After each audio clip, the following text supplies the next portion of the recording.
Brigade Camp was a terrifying experience, but it wasn't the only one in my young life as a solo traveler.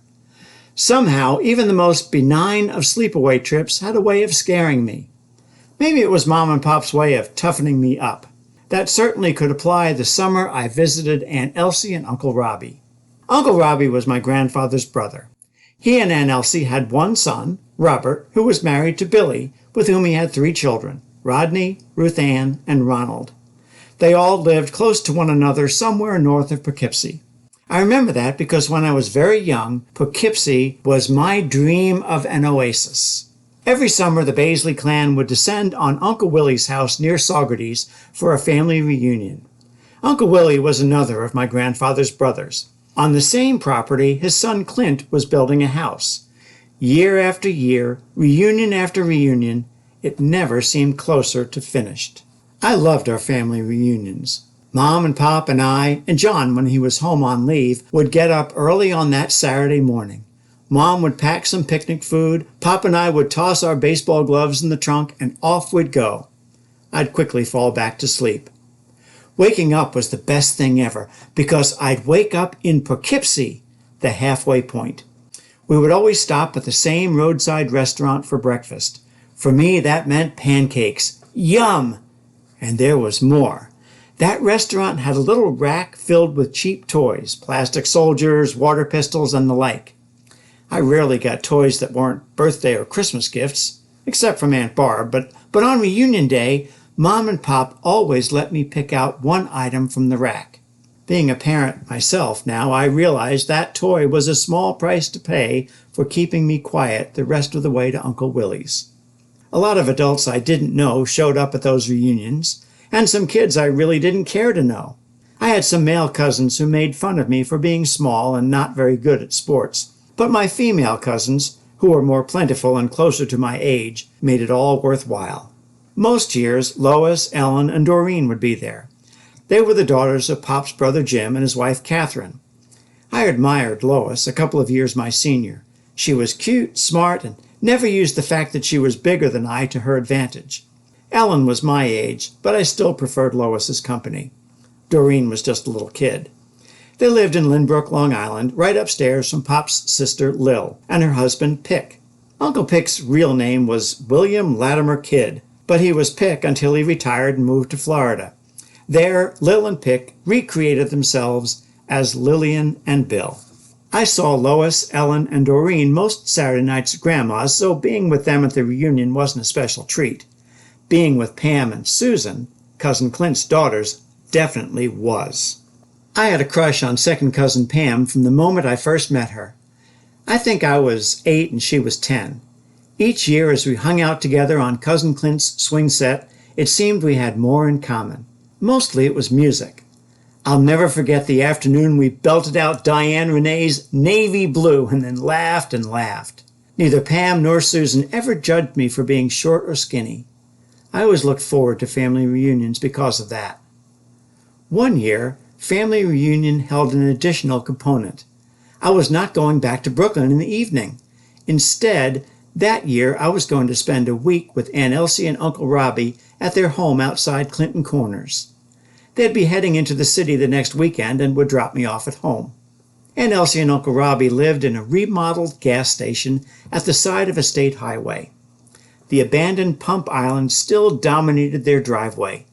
It was an unusual home that fascinated me on my previous visits.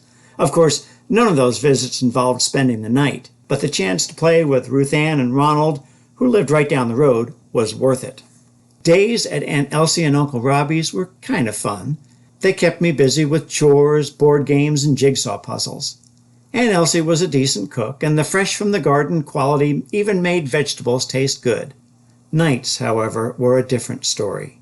Whoever had turned the old gas station into living space had neglected one important feature: a bathroom.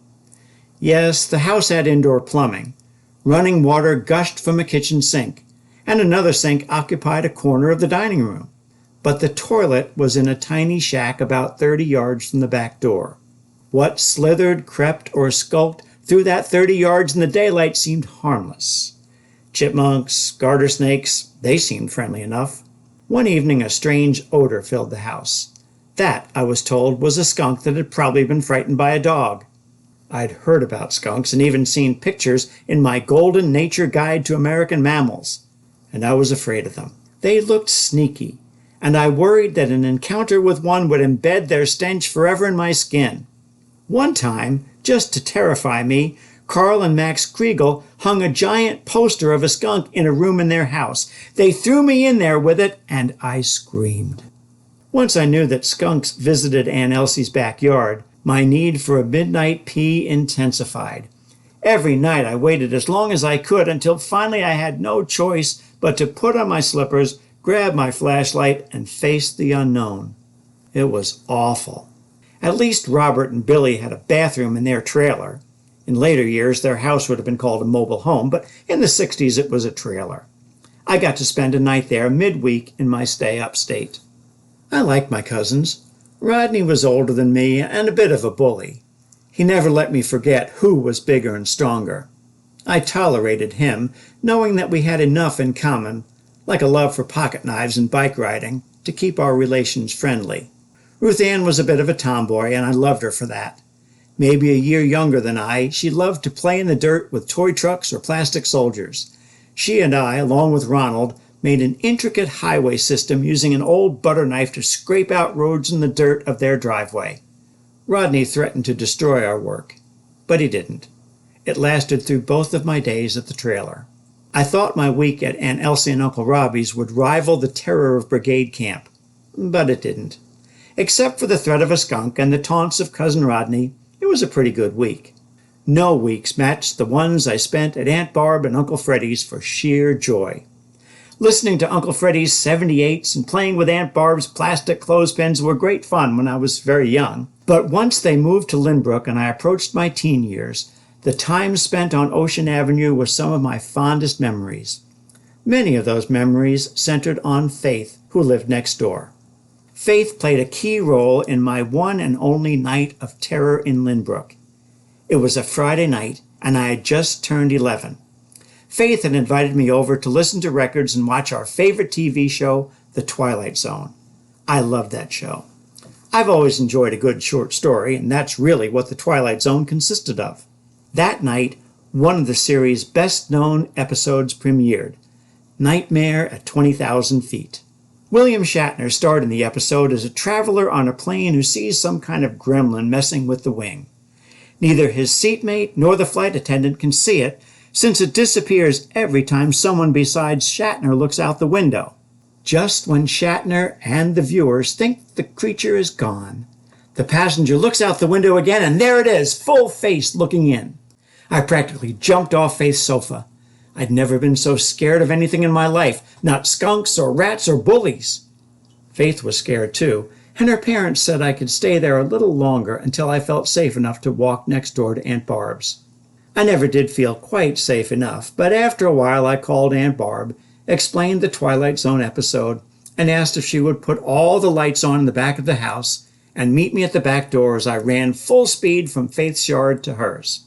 I made it safely to Aunt Barb's house, nestled fearfully in the guest room bed, and dreamed, of course, of the creature. The next morning I asked Aunt Barb for some crayons and a length of white paper tablecloth. I faced my fears head-on by drawing my best rendering of that airborne monster. It never bothered me again. I wish I could say the same about William Shatner. What were the holidays, Christmas or Hanukkah or other big days like at your house? For the Baisleys, that was when the ribbon candy appeared, as you'll see in next week's episode of Tales of a Canarsie Boy.